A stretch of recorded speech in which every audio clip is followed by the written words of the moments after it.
그러니까 우리가 10대 시절에 보면 이제 가출들을 많이 합니다. 그래서 이번 시간에는 우리가 이제 가출에 대해서 한번 생각해 보고자 합니다. 출가라는 비슷한 단어가 있지만 출가는 상당히 이제 그 진로와 관련해서 우리가 중요하게 생각할 수 있는 또 다른 주제고, 가출이라고 하면 청소년의 방황과 무관하지 않습니다. 한때 이제 뭐 스타크래프트라고 해서 그 경기를 하다가 뭐 이제 그게 워낙 이렇게 자기 자신이 가지고 있는 내면의 문제를 잘 해결해 주는 것 같고, 그래서 그것이 이제 하나의 해방구처럼 느껴지고, 그래서 이제 그런 것들을 즐기다가 뭐 이제 부모님과 갈등을 가지게 됐다든지, 또 이제 그것으로 인해서 가출을 했다든지, 그래서 이제 뭐 PC방에서 뭐 상주를 했다든지 그런 이야기들이 떠오릅니다. 근데 어쨌든 이제 우리가 그들을 이해를 못할 건 아닙니다. 왜 그러냐면 그들의 삶이 행복해서 그런 것이 아니라는 것 때문이죠. 불행하기 때문에 이제 그런 것을 하게 되고 할 수밖에 없게 되고, 할 수밖에 없게 되면 이해를 해야 되지. 우리가 싸운다라고 하는 것은 적당한 선택이 아닙니다. 물론 이제 부모님들도 그거밖에 안 되는 그런 한계는 있습니다. 그러니까 자녀들도 부모님들도 그거밖에 안 되는구나, 이해를 할 수 있으면 더 좋겠죠. 근데 이제 그런 생각도 이제 10대들이라서 얼마나 할 수 있을지는 미지수입니다. 의문이라는 이야기죠. 근데 어쨌든 중요한 것은 서로 이해를 할 수 있다는 것입니다.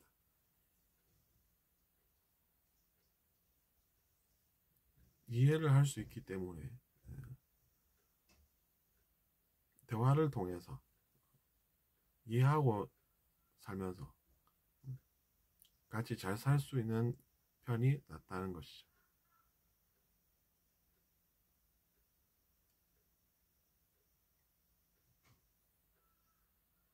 가출을 하는 청소년들은 결코 나쁜 존재들이 아닙니다. 그들의 마음속에 풀리지 않는 문제들이 있기 때문에 이제 그런 행동을 하게 된다, 이렇게 이제 우리가 이해를 할 수 있고, 그럴 때 문제가 해결이 된다, 이런 생각이 필요합니다.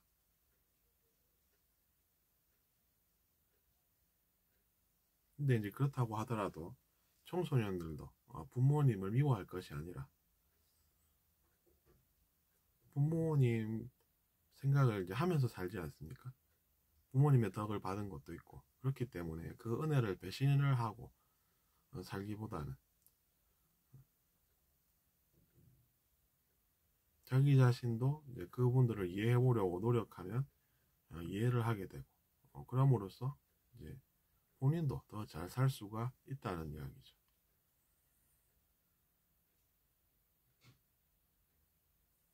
근데 그럼에도 불구하고 이제 그렇게 하지 못하고 큰 실수를 해버리는 그런 경우는 참 안타까운 경우가 되는 것입니다.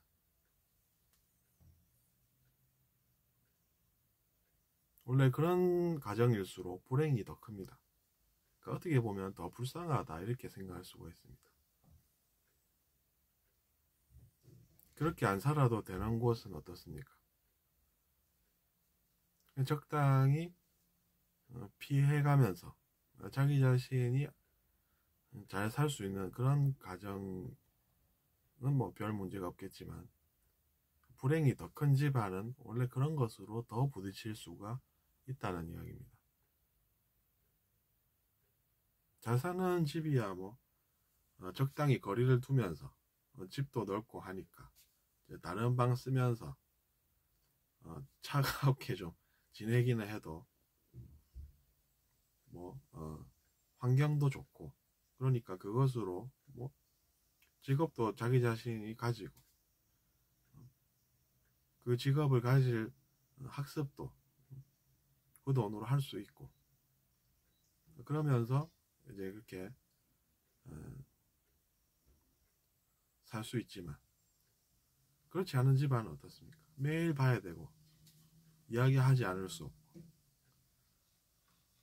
근데 마음속에 문제는 있어서 해결은 안 되고,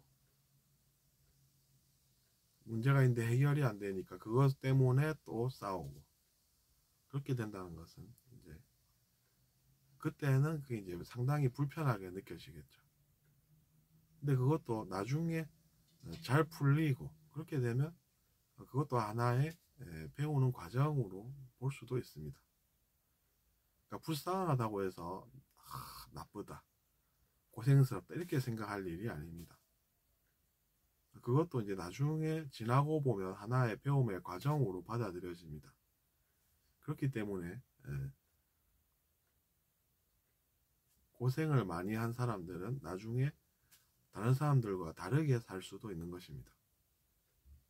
고생을 많이 한 사람이 보면 나중에 더 많이 배우더라, 이런 이야기도 그래서 있는 것입니다. 꼭 그런 건 아니지만 그냥 이제 별 문제 없이 평범하게 사는 사람들은 그렇게 이제 성장도 많이 하지 않고 뭐 적당히 편하게 그냥 이렇게 살아가는 그런 부류도 있겠죠. 하지만 불쌍하다고 해서 그것으로 끝이 아닙니다. 그 사람들이 나중에는 사회에 더 많은 일을 할 수가 또 있는 것입니다. 왜냐하면 남들처럼 평범하게 살아가지고는 뭐 그런 삶을 못 살았을 텐데, 다른 삶을 살다 보니 다른 사람들이 모르는 것도 알게 되고, 그렇게 해서 이제 그 사람들에게 빛이 되는 그런 삶도 살 수 있는 것이죠.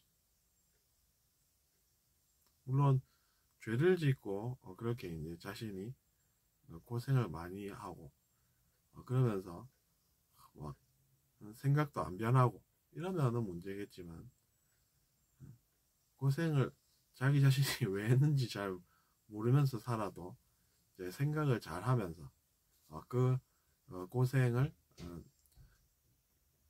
오히려 사회를 위한 빚으로 쓴다, 이렇게 이제 사는 경우도 있는 것입니다. 그렇게 되면 이제 그 영혼은 또 이제 한계 많아서 그것으로 그 영혼이 나중에 복을 많이 받는 것입니다. 제 생각은 그렇습니다. 뭐 불쌍하게 살았다고 해서 그냥 뭐 그 사람은 그걸로 끝이네, 이런 생각은 그래서 이제 좀 단순한 생각이다, 이렇게 보는 것이죠.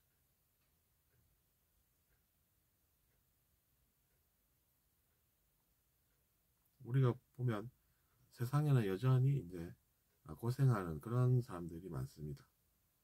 문명이 이렇게 발달했다고들 해도 여전히 전쟁이 있고, 그러니까 그 전쟁으로 또 왜 그렇게 죽어야 되는지 모르는 채로 죽고 고생하고, 그런 걸 보면서 저도 이건 문제가 있는 것 아닌가, 이런 생각이 들었습니다. 하지만 그런 생각을 하면서 마음속으로 고생하는 사람은 나중에 그런 것들이 사라지게 하는데 도움을 줄 수도 있는 것입니다. 그러면 오히려 이제 그것이 이제 큰 빛이 되겠죠. 그렇게 해서 또 이제 복을 많이 받고 고생은 했지만 또 나중에는 공덕이 쌓이는, 그렇게 잘 사는 사람들이 될 수 있는 것이죠.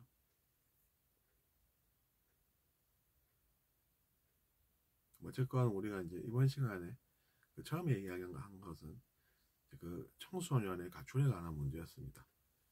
그것을 이제 가정의 문제로 이제 우리가 1차적으로 보고, 또 나아가서 사회와도 무관하지 않고, 근데 일단은 사람들 간의 이해가 될 수 있는 그런 분위기가 바탕이 되어야 되겠다는 이야기를 했습니다. 사람들이 서로 이해를 한다 이러면은 무슨 문제가 생기겠습니까? 나중에라도 이해가 돼서 연락 안 하던 사람들도 연락하고 그렇게 살면 좋겠죠. 마음속에 차가움이 남아있는 상태로 사는 것보다는 이해하고 그것으로 또 복을 받는 그런 삶을 사시기를 바랍니다.